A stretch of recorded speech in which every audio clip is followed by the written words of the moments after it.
cold lake water filled my lungs as I thrashed desperately beneath the surface. My arms flailed uselessly as I sank deeper, my business clothes dragging me down like anchors. Above me, I could see the blurry outline of the dock where Travis Holt stood, probably still laughing at his own twisted joke.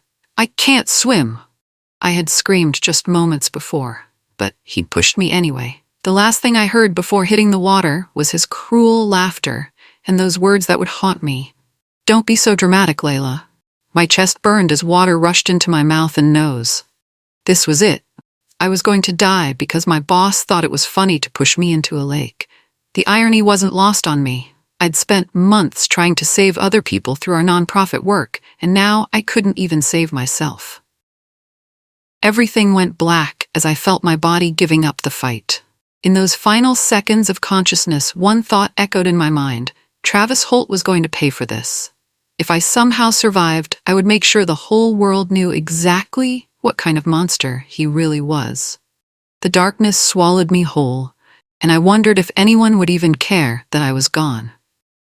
It all started 6 months earlier, when I walked into Hope Foundation's downtown office, fresh out of college with my nonprofit management degree and dreams of changing the world. I was 22, naive, and absolutely convinced that I could make a real difference in people's lives. Travis Holt greeted me that first Friday morning with what I thought was genuine warmth. He was in his 40s, well-dressed, and had the kind of confident smile that made donors open their wallets. "Welcome to the team, Leila," he said, shaking my hand just a little too long. "You're going to love it here." I was hired to lead the donor relations team, managing our existing contributors and bringing in new ones. It was exactly what I'd studied for, and I threw myself into the work immediately. My team consisted of 5 people, and I was excited to collaborate with them on our mission. "How about we celebrate your first day?" Travis suggested as the afternoon wound down. "I know a great little restaurant nearby. My treat." I smiled gratefully. "That's so nice of you. I'd love to get to know my new colleagues better." Looking back now, I should have noticed the way his eyes lingered on me when he thought I wasn't looking. I should have paid attention to how the other women in the office seemed nervous around him. The dinner started innocently enough.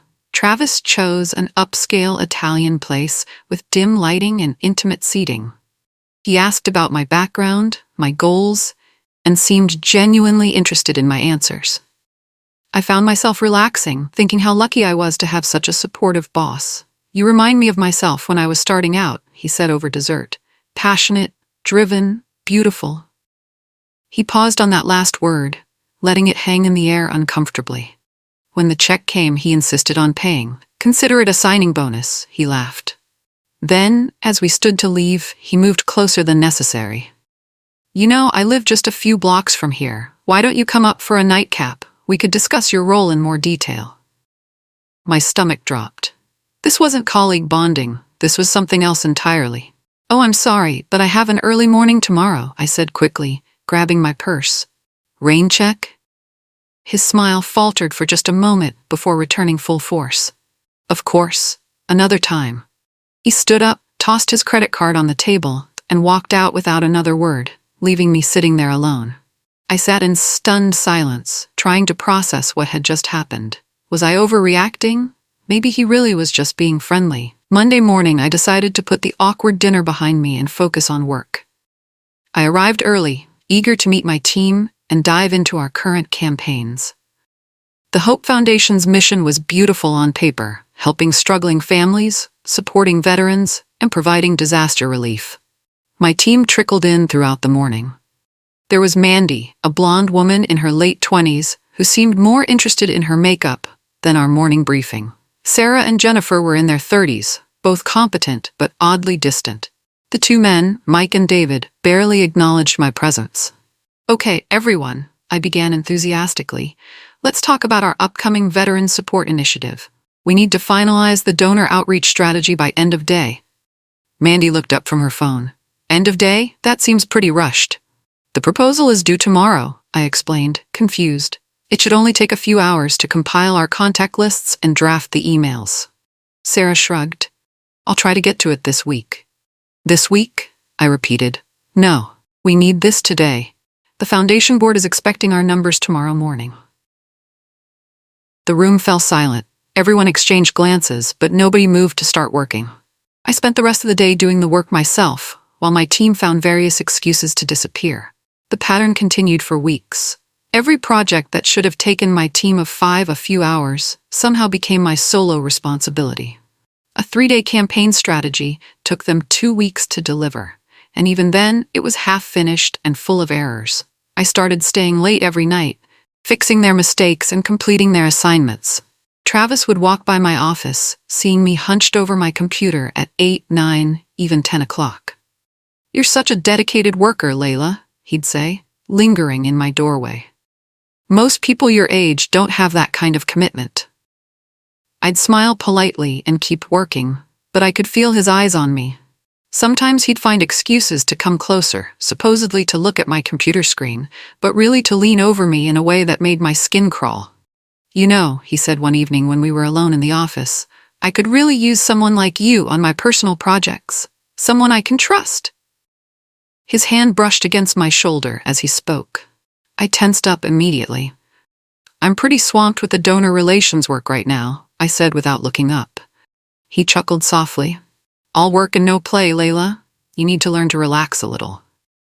The way he said my name made me want to shower. Despite the uncomfortable interactions with Travis and my team's laziness, I threw myself into the work because I genuinely believed in our mission. I started volunteering for additional projects on weekends, helping with community outreach events and donor appreciation dinners. That's when I began to notice something troubling. During a Saturday event for our homeless shelter support program, I overheard 2 donors talking about their generous contributions. They'd given $50,000 specifically for shelter supplies and food. Curious, I checked our budget reports the following Monday. According to our books, we'd only spent $12,000 on actual shelter support. Where had the other $38,000 gone? I dug deeper into our financial records, staying late one evening to review several campaigns. The pattern was consistent and shocking. We were spending only a fraction of donated money on actual help, while the majority went to administrative costs, publicity, and what were vaguely labeled as operational expenses. For our Veteran Business Training Initiative, donors had contributed over $2 million. We'd raised this money by promising comprehensive business classes, mentorship programs, and startup grants. But our actual spending told a different story. We'd held exactly 1 business class, taught by a volunteer who donated his time for free. 20 veterans received $15,000 grants each. That's $300,000 total. The remaining $1.7 million had mysteriously disappeared into administrative costs. The most shocking discovery was how much we spent on making ourselves look good. We'd allocated $150,000 just for professional photography and videography to document our single business class. Another $200,000 went to a PR firm to get media coverage of our successful program. I found invoices for luxury dinners, expensive hotels, and even personal shopping trips, all labeled as donor relations expenses. Travis had charged $5,000 worth of clothing to the foundation, claiming it was necessary for his professional appearance at donor events. My stomach turned as I realized what I was seeing. We weren't just inefficient. We were actively deceiving people who trusted us with their money. Donors thought they were feeding homeless families, but instead, they were funding Travis's designer suits. I printed copies of everything and locked them in my desk drawer. I needed to figure out what to do with this information. Part of me wanted to march into Travis's office and confront him immediately, but I knew I needed to be smart about this.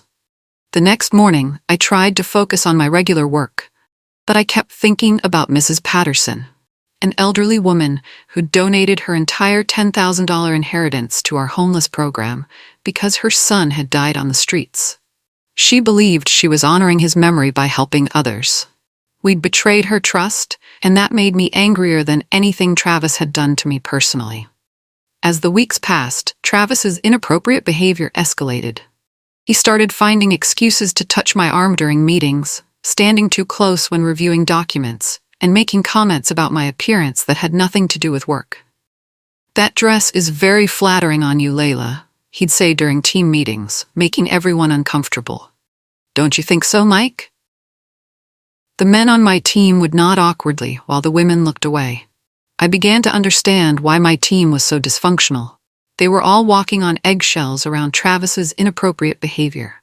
One afternoon, I was making copies in the supply room when Travis appeared behind me. The small space suddenly felt even smaller with his presence filling the doorway. "You know, Leila," he said, moving closer, "I've been thinking about that dinner conversation we never finished." His voice was low, almost predatory. I kept my eyes on the copy machine. "I'm not sure what you mean." "I think you do." He stepped closer, close enough that I could smell his cologne. "A smart, beautiful woman like you. You must know the kind of opportunities that come with playing your cards right." I turned to face him, my heart pounding. "Mr. Holt, I'm here to do my job, nothing more." His smile turned cold. "Everyone here understands how things work, Leila. Maybe you should learn." That evening, I stayed late to catch up on work, hoping to avoid any more uncomfortable encounters. Around 7 o'clock, I heard voices coming from Travis's office. The door was slightly open, and I could see him with Jennifer from my team. They were standing very close together, and Travis had his hand on her waist. She was laughing at something he'd said, leaning into him in a way that was definitely not professional. I tried to focus on my computer screen, but their voices carried down the hallway. I heard Travis say something about taking care of Jennifer, and her giggling response about how grateful she was for his support. Suddenly, a lot of things started making sense. Jennifer never got in trouble for missing deadlines. Sarah could disappear for hours without explanation. Mandy spent most of her day shopping online or texting, yet somehow she was never disciplined. I thought about the HR complaints I'd tried to file about my team's poor performance. Every time I'd approached Susan in HR, she'd listened politely, but nothing ever changed. Now I wondered if Susan was part of Travis's inappropriate network too. The realization hit me like a punch to the gut. I was the only woman in the office who wasn't sleeping with Travis. That's why my team treated me like an outsider. That's why nothing I said mattered. The next few weeks were torture. I tried to maintain my professionalism while watching Travis manipulate everyone around him. During staff meetings, he'd make subtle comments that reminded the women of their special relationships with him. "Jennifer, I really appreciated your dedication to the homeless initiative," he'd say with a meaningful look. "Sarah's been putting in a lot of extra time lately. Her commitment is really paying off," he'd add with a smirk. The men in the office either didn't notice or pretended not to see what was happening. They collected their paychecks and kept their heads down, I swore, probably grateful they weren't targets of Travis's attention.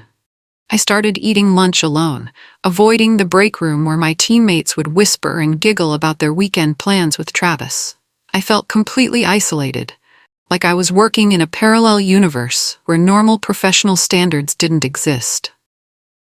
But I kept thinking about those financial records locked in my desk. Travis wasn't just sexually harassing his employees, he was stealing from people who needed help. Every day I stayed quiet was another day he got away with it. I began researching nonprofit regulations and whistleblower protections. If I was going to take him down, I needed to do it right. On a rainy Friday morning in May, everything came to a head. My team was supposed to be preparing for our quarterly donor meeting, but as usual, they were running late or calling in sick with suspicious timing. I was working alone in the office when a delivery arrived for Mandy. Since she wasn't there, I signed for the package and walked it over to her desk. As I set it down, I accidentally knocked it against the edge of her monitor, and it fell to the floor. The package burst open, revealing an expensive jewelry box and a handwritten note. The note had fallen face up, and I couldn't help but see Travis's distinctive handwriting. "Thanks for an amazing weekend, Travis." My hands shook as I quickly repacked everything and placed it on Mandy's desk. I tried to focus on my work, but I kept glancing at that innocent-looking package, knowing what was inside. When Mandy finally arrived around 11 o'clock, she squealed with delight upon seeing the package. She tore it open without any shame, revealing a stunning diamond necklace that probably cost more than I made in 6 months. "Oh my God," she gasped, holding it up to catch the light. "It's gorgeous." Sarah, Jennifer, Mike, and David all crowded around her desk to admire the necklace. Mandy beamed as she fastened it around her neck. "How much do you think it cost?" Sarah asked with obvious envy. Mandy posed in front of her compact mirror, admiring the necklace from different angles. "It's a $10,000 Tiffany piece," she said proudly. "I mentioned loving it when we walked past the store last weekend, but I never thought he'd actually buy it for me." "Lucky you," Jennifer sighed. "The most expensive thing Travis ever got me was that $2,000 handbag for my birthday." Sarah laughed. "At least you got something for your birthday. I had to settle for a spa weekend in Napa." They continued comparing gifts and experiences like they were discussing sports statistics. Mike and David shifted uncomfortably but didn't say anything. This was clearly routine office conversation for them. Then Jennifer turned to me with a sly smile. "What about you, Leila? What's the most expensive gift Travis has gotten you?" The question hung in the air like poison. All eyes turned to me, waiting for my answer. I could see the smugness in their expressions, the assumption that I was part of their twisted little club. My stomach churned with disgust. I couldn't form words. I couldn't pretend this was normal. I couldn't sit there and bond with them over their boss's sexual exploitation.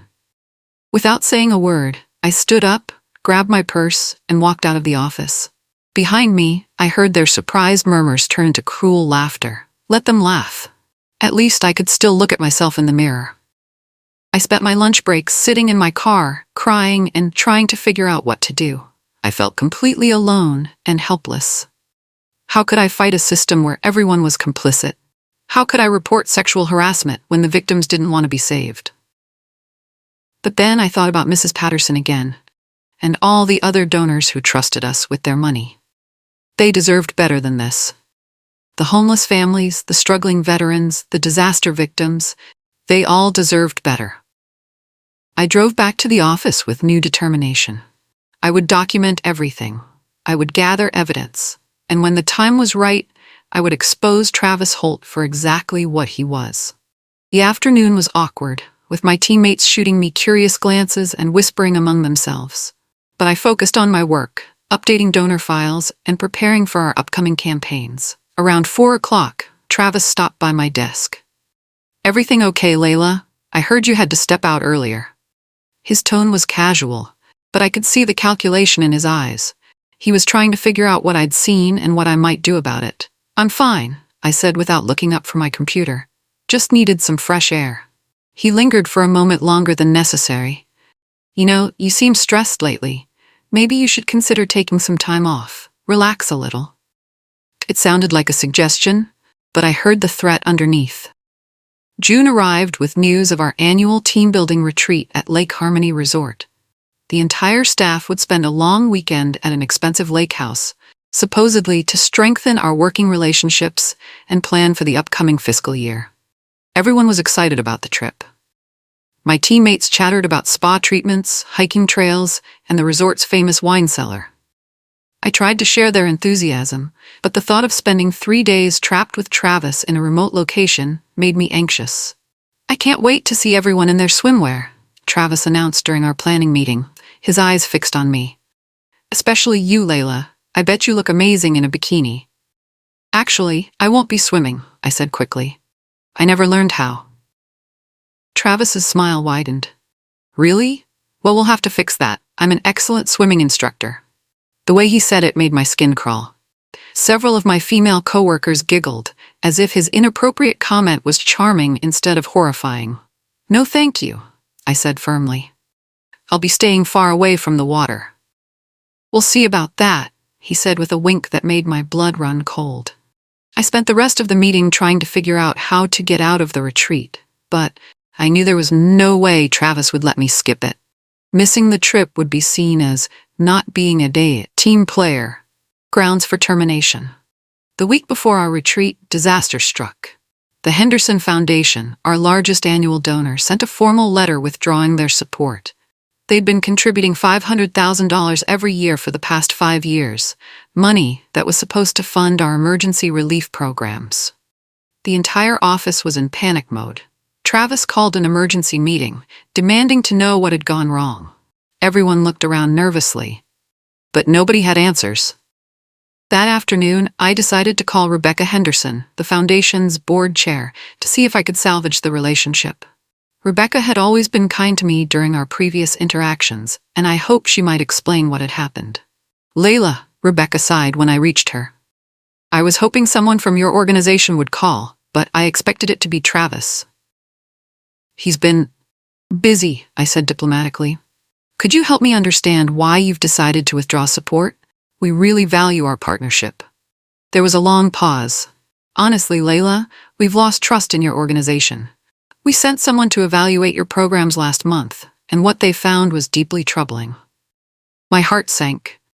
"What kind of concerns?" "The unprofessional behavior of staff members, the lack of transparency in your spending, the gap between what you promise donors and what you actually deliver." She trailed off. When we reached out to Travis for clarification, he ignored our calls completely. Rebecca's words confirmed my worst fears. "We've been monitoring your organization for months," she continued. "The veteran training program was particularly disappointing. You raised over $2 million, but only helped 20 people with basic grants. Where did the rest of the money go?" I closed my eyes, thinking about those financial records in my desk drawer. "Rebecca, what if I could provide you with documentation showing exactly where that money went? Would the foundation consider giving us another chance?"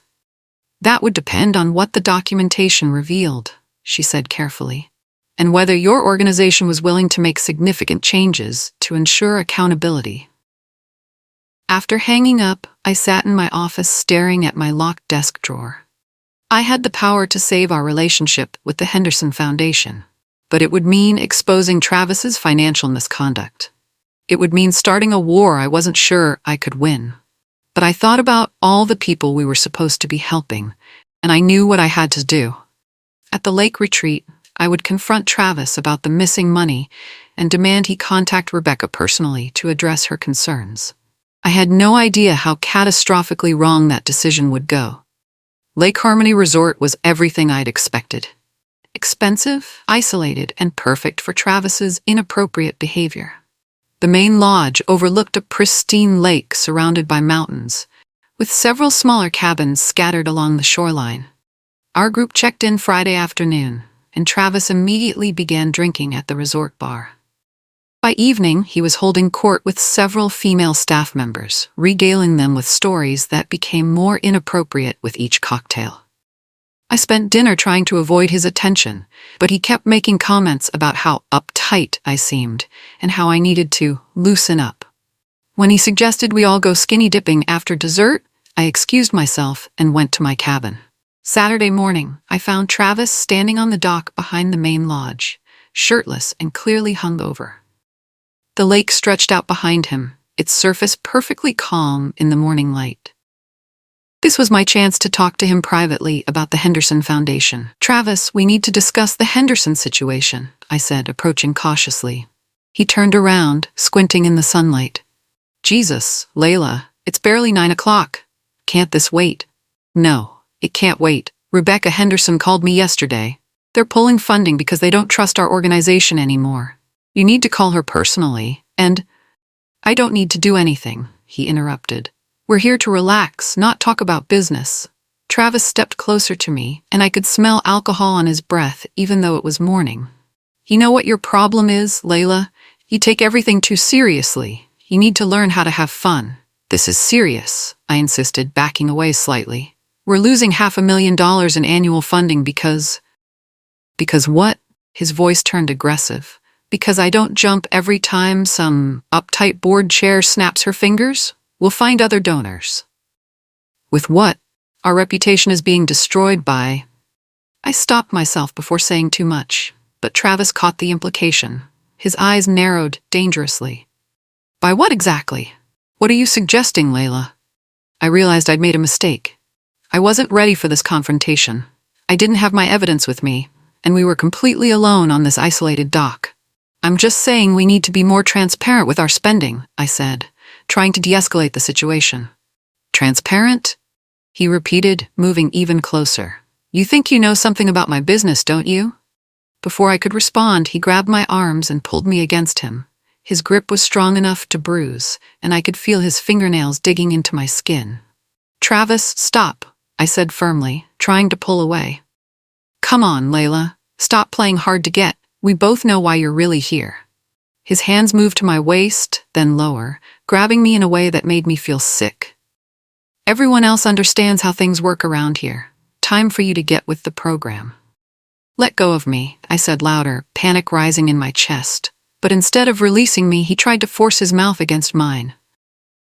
I could taste the alcohol and cigarettes on his breath as I struggled against him. His hands were everywhere, groping and grabbing like he owned me. Instinct took over.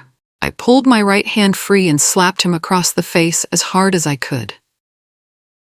The sound echoed across the water like a gunshot. Travis stumbled backward, holding his cheek, his expression shifting from predatory confidence to shocked rage. For a moment, we just stared at each other, both breathing hard. You little bitch, he snarled, his voice low and dangerous. Before I could react, he lunged forward and shoved me with both hands. I felt my feet leave the wooden dock, felt the world spinning around me, felt the sickening sensation of falling through empty air. The last thing I heard before hitting the water was his cruel laughter, and those words that would haunt me forever. Don't be so dramatic, Leila. Then the lake swallowed me whole, and everything became a fight for survival. The water was shockingly cold, stealing my breath and sending my body into immediate panic. I thrashed wildly, my business clothes becoming heavy anchors dragging me down. Water rushed into my mouth and nose as I tried to scream for help. I couldn't swim. I'd never learned, always too afraid of water to take lessons. Now that fear was going to kill me. Above the surface, I could hear Travis's laughter growing fainter as he walked away. He was actually leaving me to drown. The man I'd worked for, the man I'd tried to help save our organization, was letting me die because I'd refused his advances. My arms flailed uselessly as I sank deeper. The lake bottom was too far down to reach, and the dock was too high for me to grab. Panic consumed every thought as water filled my lungs. I tried to call out one more time, but only bubbles escaped my lips. My vision started to blur as my body gave up the fight. In those final moments of consciousness, I thought about my parents, about the life I'd never get to live, about all the people Travis would continue to hurt. The last thing I remembered was a strange sense of peace washing over me as the darkness pulled me under. I'd fought as hard as I could, but it wasn't enough. At least I would die knowing I'd tried to do the right thing. I woke up coughing violently, water pouring from my lungs as someone held me on my side. My chest burned, my throat felt raw, and every breath was agony. But I was breathing, which meant I was alive. Easy, miss. You're okay now, a man's voice said gently. Just keep coughing up that water. When my vision cleared, I saw a young resort employee kneeling beside me. We were in some kind of medical room, white walls and the smell of antiseptic surrounding us. What happened? I croaked, my voice barely audible. I heard you screaming for help from the dock, he explained. Jumped in and pulled you out just in time. You were under for almost 2 minutes. 2 minutes. I'd been dead for 2 minutes. Where is everyone? I asked, looking around the empty room. Your boss said you slipped and fell while they were all at breakfast. They went back to eating after I said you'd be fine. His expression was troubled. But miss, I saw what really happened. I saw him push you. Before I could respond, the door burst open and Travis walked in, followed by my coworkers. He had a concerned expression plastered on his face, but I could see the calculation in his eyes. Leila, thank God you're okay, he said loudly. We were so worried when we heard you fell off the dock. I didn't fall, I said, my voice gaining strength. You pushed me. You tried to. You assaulted me, and when I fought back, you pushed me into the lake. Travis's fake concern transformed into patronizing sympathy. You're in shock, sweetheart. You hit your head pretty hard when you slipped. Maybe you should take a few days off to recover. I saw what happened, the resort employee said firmly. Sir, you pushed this woman into the water after she rejected your advances. Travis turned his cold stare on the young man. I think you're confused, son. I was nowhere near the dock when Leila had her accident. In fact, I was having breakfast with my entire team. Isn't that right, everyone?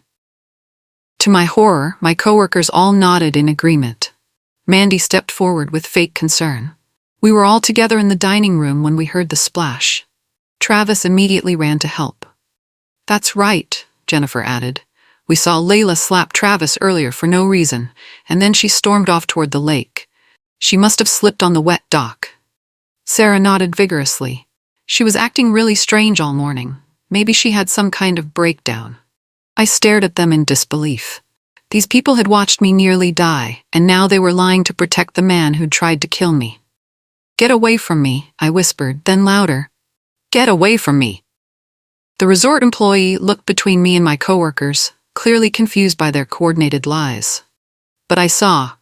"You saw a traumatized woman who slipped and fell," Travis interrupted smoothly. "We appreciate your quick response, but there's no need to create drama where none exists." I struggled to sit up, my whole body shaking with rage and exhaustion. "Call the police," I told the resort employee. "This man sexually assaulted me and tried to murder me." Travis sighed dramatically. "She's clearly not thinking straight. The near drowning must have affected her judgment. Maybe we should call a doctor instead." "I'm calling the police myself," I said, reaching for my phone with trembling hands. But when the officers arrived an hour later, my nightmare only got worse. Every single one of my coworkers stuck to the same story. They'd all been at breakfast together when they heard a splash. I had slapped Travis earlier for no reason and stormed off in an unstable state of mind. The officers listened politely to my account, but I could see the skepticism in their eyes. It was my word against 6 people, and I had no physical evidence of the assault since we'd been alone on the dock. "We'll file a report," one officer said diplomatically, "but without witnesses or evidence, there's not much we can do." I realized then that Travis had won. He'd created a perfect system where everyone was either too scared or too compromised to tell the truth. I left the lake resort that afternoon, driving home alone while my coworkers enjoyed the rest of their weekend retreat. My phone buzzed with messages from Travis, offering me time off to recover and suggesting I seek professional help for my emotional issues. But I wasn't broken. I was angry. Monday morning, I didn't go back to Hope Foundation. Instead, I went to Rebecca Henderson's office with a manila folder full of financial documents I'd gathered over the months. "Rebecca, I need to show you something," I said, spreading the papers across her conference table. "This is where your donation money really went." Her eyes widened as she examined invoices for Travis's luxury purchases, receipts for his personal trips, and budget reports showing how little money actually reached the people we claimed to help. "This is fraud?" she breathed. "Pure and simple fraud." "I know, and there's more." I told her about Travis's sexual harassment, about the culture of fear and exploitation at Hope Foundation, about how he'd tried to kill me for threatening his operation. Rebecca listened with growing horror. "What do you need from me?" she asked finally. "I'm starting my own nonprofit," I said. "One that actually helps people. One where every dollar goes exactly where it's supposed to go. Will you be my first donor?" She smiled for the first time since I'd arrived. "Absolutely." Within 6 months, my new organization, True Hope Foundation, had poached every major donor from Travis's operation.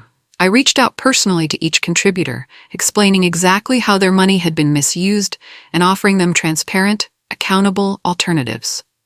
Mrs. Patterson was my second donor, contributing her entire savings again, because she finally trusted someone to honor her son's memory properly. The Henderson Foundation became our largest supporter, providing not just funding but oversight to ensure we maintained the highest standards. Travis tried to sue me for stealing his donors, but the financial evidence I'd gathered made his case impossible. When the state attorney general launched an investigation into Hope Foundation's practices, Travis suddenly found himself facing fraud charges instead of filing lawsuits. The last I heard, he was working at a car dealership, his nonprofit career permanently destroyed. My former coworkers scattered when the organization collapsed, their meal ticket gone and their reputations ruined. I never got a real apology from any of them. But I got something better: justice. True Hope Foundation now operates 3 homeless shelters, runs comprehensive veteran support programs, and maintains disaster relief supplies in 12 states. Every dollar is tracked, every program is transparent, and every person we help knows they matter. Sometimes I still have nightmares about that lake, about the feeling of drowning while my boss laughed. But then I think about the hundreds of people we've helped since then, and I know surviving was worth it. Travis Holt tried to destroy me, but instead he freed me to build something better than he ever could.